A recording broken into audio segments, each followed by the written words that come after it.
మత్తయి సువార్త 23వ అధ్యాయం 12వ వచనం. తనను తాను తగ్గించుకునివాడు తగ్గింపబడును, తనను తాను తగ్గించుకునివాడు హెచ్చింపబడును.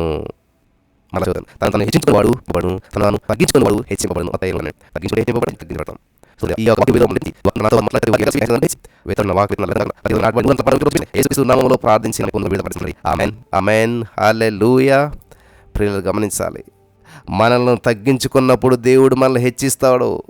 ఈ విషయం మనం అనేక సార్లు రుజువైనా కానీ ప్రజలు ఇంకా మాత్రం తమను తాము హెచ్చించుకుంటూనే ఉంటారు. చివరికి అలాగే హెచ్చించుకుని అబాస పాలవుతూ ఉన్నారు.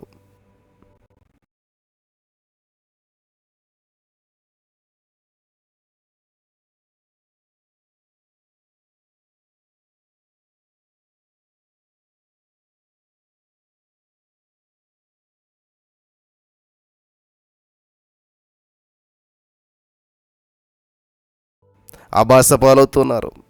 ఒక అద్భుతమైనటువంటి సంఘటన మీతో పంచుకోవాలని చెప్పి ఆశపడుతున్నాను. వాల్టేర్ క్రాంటైన్ ప్రసిద్ధి చెందినటువంటి జర్నలిస్ట్ మాట. ఆయన టీవీలో 19 సంవత్సరాల పాటు వార్తలు చదివినటువంటి వాడు ఆయన. వాల్టర్ క్రాంటైన్. ఒకసారి ఈ వాల్టర్ గారు చిన్న పడవలో తన మిత్రులందరితో కలిసి ప్రయాణం చేస్తూ వెళ్తూ ఉన్నాడు. కొంత దూరంలో ఉన్నటువంటి కొంతమంది యువకులు అతని వైపు చేతులు ఊపుచూ అరుస్తూ ఉన్నారు. దూరం ఉన్నటువంటి స్నేహితులు అరుస్తూ ఉన్నారు. వాల్టర్ వారికి సమాధానంగా అంటే ఆమె ప్రశ్నించే ఈ వాల్టర్ గారు అన్నాడు ఆయన. వారి యొక్క విధానంలో ఏదో వాళ్ళు ఏంటంటే ఏమని అరుస్తున్నారంటే, వారు ఆ యొక్క వాటర్ ఏదైతే ఆ నీటి మట్టం తక్కువగా ఉంది అని అరుస్తూ ఉన్నారంట, అలా చెప్తూ ఉన్నారంట.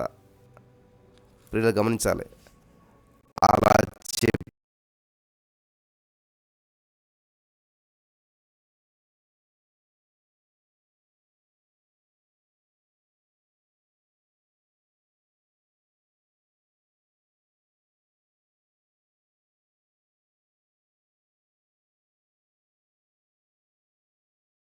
చెప్పిన కొద్ది నిమిషాల్లోనే ఆ వాల్టర్ ప్రయాణిస్తున్నటువంటి పడవ ఇసుకలో కూరుకుపోయింది. నీటి మట్టం తక్కువగా ఉందని చెప్పి ఆ యువకులు హెచ్చరిస్తూ ఉన్నారు. అలా హెచ్చరిస్తున్నప్పటికీ కూడా వాల్టర్ మాత్రం జాగ్రత్త పడలేదు, అలాగే ముందుకెళ్ళాడు. ఒకవేళ ఆ మిత్రుడి హెచ్చరికను మరి విని సరి చేసుకుంటే, జాగ్రత్త పడి ఉంటే ఆ నష్టము జరిగేది కాదు. వింటున్నారా? కొంతమంది ఎప్పుడు కూడా తగ్గించుకుంటూ వినయ మనసుకులై ఉంటారు. గొప్ప శాస్త్రవేత్త అయినటువంటి సామ్యూయల్ మోర్స్ గారు మీకు వినే ఉంటారు. మరి ఆయన సింగిల్ వైర్ టెలిగ్రాఫ్ సిస్టాన్ని కనిపెట్టారు. సింగిల్ వైర్ టెలిగ్రాఫ్ కనిపెట్టారంటే ఇప్పుడు కూడా వినయ మనసుకుడు ఏమి చేసేవారు అని అడిగారని. అప్పుడు నేను మోకరించే దేవుడు మోర్స్ గారు కనిపెట్టినటువంటి టెలిగ్రాఫ్ వలన మోర్స్ గారికి ఎన్నో బిరుదులు, ఎంతో గౌరవం లభించిందంట. అయినా కానీ ఈ శామ్యూయల్ గారు గర్వపడకుండా, నేను ఒక చక్కని పరికరము కనిపెట్టాను, అందువలన ఇతర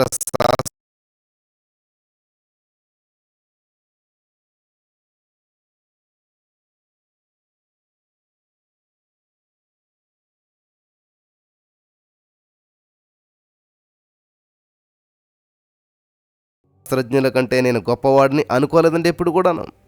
ఆయన ఏమన్నాడంటే, ఈ పరికరము మానవ జాతికి ఇవ్వాలనేది దేవుని యొక్క సంకల్పం. ఎవరి ద్వారానైనా సరే అది కనిపెట్టబడేది నా ద్వారా కనిపెట్టబడినందుకు, దేవుడు నన్ను ఎన్నుకున్నందుకు నేను సంతోషిస్తూ ఉన్నాను. ఆమేన్ హల్లెలూయా అన్నాడంటండి ఆయన. వింటున్నారా ప్రియులారా? అలాగే ప్రాచీనమైనటువంటి గ్రీసు దేశంలో స్పార్టాన్ నగరంలో పాడెరటోస్ అనేటువంటి యోధుడు ఉండేటువంటి వాడు. స్పార్టాను పరిపాలించడానికి 300 మంది యోధులు అవసరమయ్యారంట.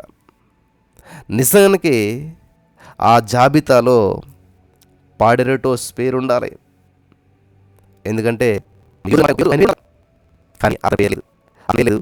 ఈ పారిటో స్నేహితులు అయ్యో నీ పేరు అంటే ఈ పారిటో నాకంటే స్పాట్లో 300 మంది తగ్గింపు జీవితం ప్రసాదించమని చెప్పి దేవుని ప్రార్థించాలి. మన ప్రవర్తనలోనూ తగ్గింపు కనపడాలి. మనం ప్రతిదినము తగ్గించుకునేటువంటి అవకాశాలు అనేకము మనకు లభిస్తూ ఉంటాయి. ఆ అవకాశాలను ఉపయోగించుకొని మనం తగ్గించుకున్నప్పుడే దేవుని చేత హెచ్చించబడతాం. 1980వ దశకంలో మరి వీడియో పార్లర్లో చాలా నెలకొల్పారు.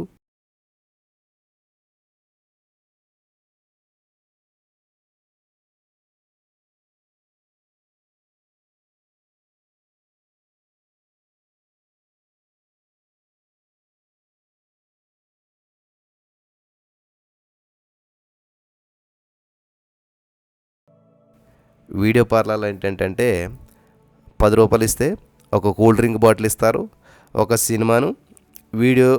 సినిమా అనేటువంటిది వీడియో చూపించేవారు అనమాట. అప్పట్లో పెద్ద వీడియోలు లేవు కాబట్టి. నాటకాలు వేసేటువంటి ఆంజనేయులు అనేటువంటి ఒక ఆయన ఉన్నాడు.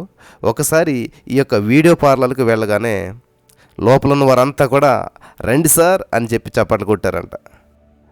ఓహో, ఆయన అది చూసి నన్ను చాలామంది గుర్తిస్తున్నారే అని చెప్పి ఈ యొక్క ఆంజనేయ అనే వ్యక్తి చాలా సంతోషపడేసరికి వారిలో ఒక వ్యక్తి త్వరగా రండి సార్, కనీసం 10 మంది లేనిదే ఈ సినిమా స్టార్ట్ చేయలేము అన్నాడంట.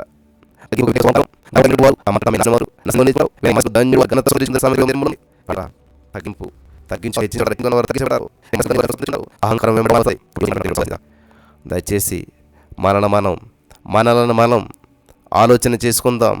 ప్రభుకు సమీపస్తులుగా చేసుకుందాం. మనల్ని మనం దేవునికి సమర్పించుకుందాం. నాశనానికి ముందు గర్వం నడుస్తుందంట. జాగ్రత్త. తగ్గించుకున్న వారు హెచ్చించబడతారు. మనం తగ్గించుకుందాం. దేవుని సంధిలో దైవికమైనటువంటి హెచ్చింపుని చూద్దాం. అటువంటి కృప ఈ వాక్యం ఇచ్చిన వారందరికీ పరిశుద్ధాత్మ దేవుడు అనుగ్రహించి నడిపించి బలపరచును గాక. ఆమేన్.